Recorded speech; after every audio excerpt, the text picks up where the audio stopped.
Across your world for information, breaking the myths, you will only find something that happened and that is happening. And yes, the facts, what may happen. Stay tuned for all these and more. Across your world for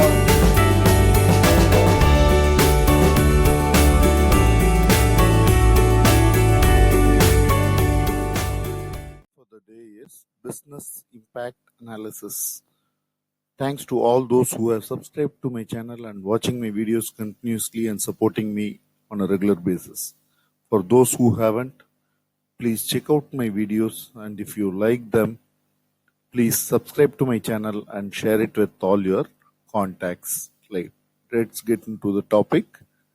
Business impact analysis. Business impact analysis is the process of determining how critical a business activity is and also estimating the associated resource requirements that are required for operational resilience and continuation of the operations during and after a business disruption.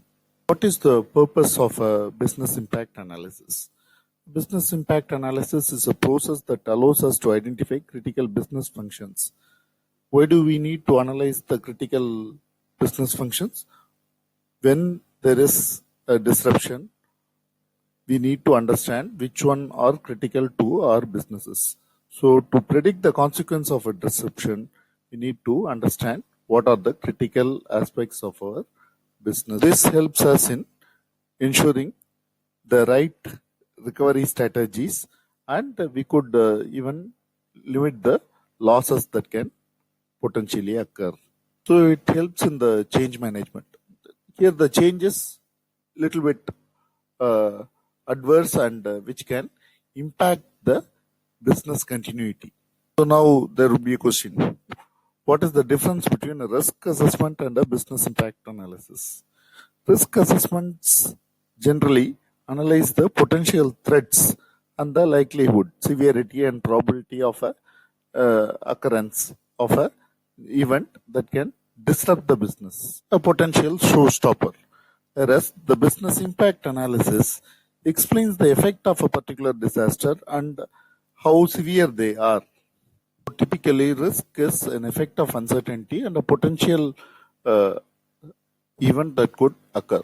As a business impact analysis is the estimation of the impacts associated with downtime, resources, and organizational dependencies that are needed for the business continuity.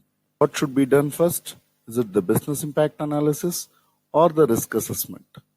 It could be either way. It could be up to the organization to decide whether they want to perform the risk assessment first or the business impact analysis first. It's purely contextual.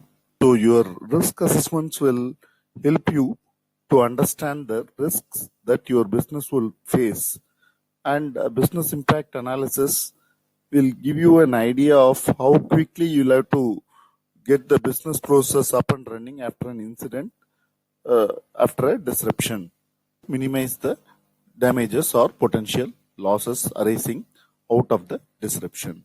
So the business impact assessment is considered to be the backbone of business continuity management system. So it has to be perfect. It has to be captured in the right way so that the organization will have a clear information of the threatening scenarios that could bring its disruption. It is only wise to recommend to have a methodological step for business impact assessment or analysis. First and foremost activity is understanding the scope of the business impact analysis, understanding the boundaries and the limitations, what criteria that are to be considered to ensure the business continuity. It could be supply chain, it could be a market pressure, it could be different sites, company specific sites, it could be the products and services, it could be the profitability. There are quite a few parameters that could be considered as.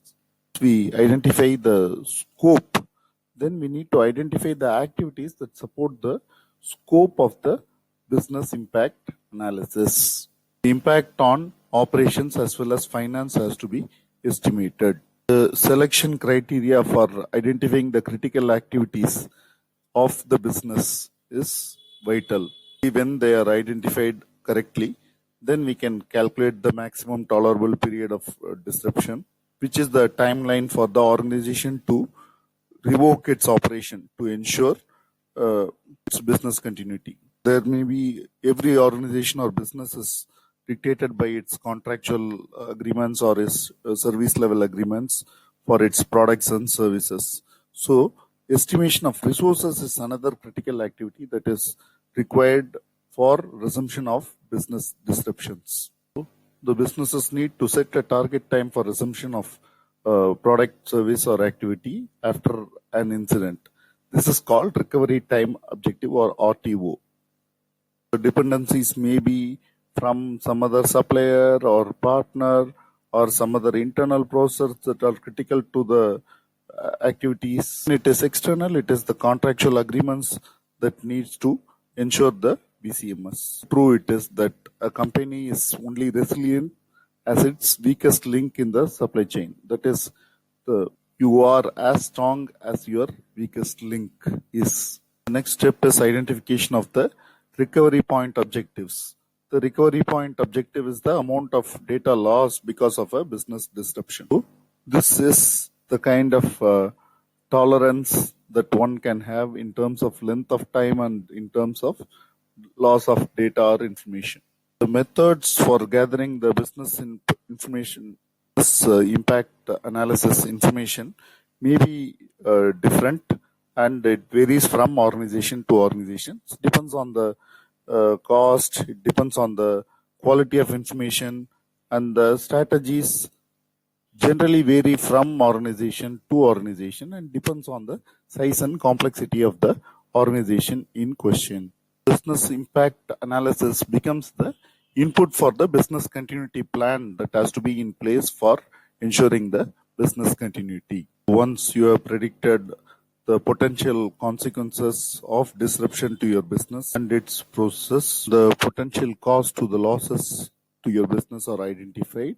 Be the factors. It could be a loss in income or a delayed sales or increased expenses or a regulatory fines, contractual penalties, loss of customer satisfaction. It could be of anything or a delay in a new business plans. If you have identified them, then you can put your business continuity plans in place. How true it is that every part of business is dependent on the continued operations of other parts or other businesses in the supply chain.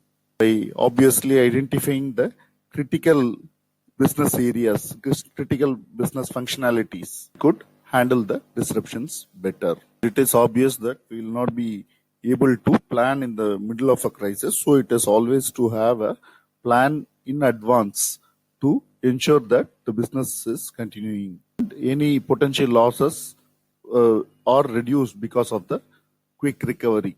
Get your business impact analysis ready and ensure your business continuity. Hope you had a good time listening to the vlog on the introduction to business continuity and the business impact analysis. Hope to see you with some similar video in the future. Till then, it's Ark signing off. Take care. Bye bye.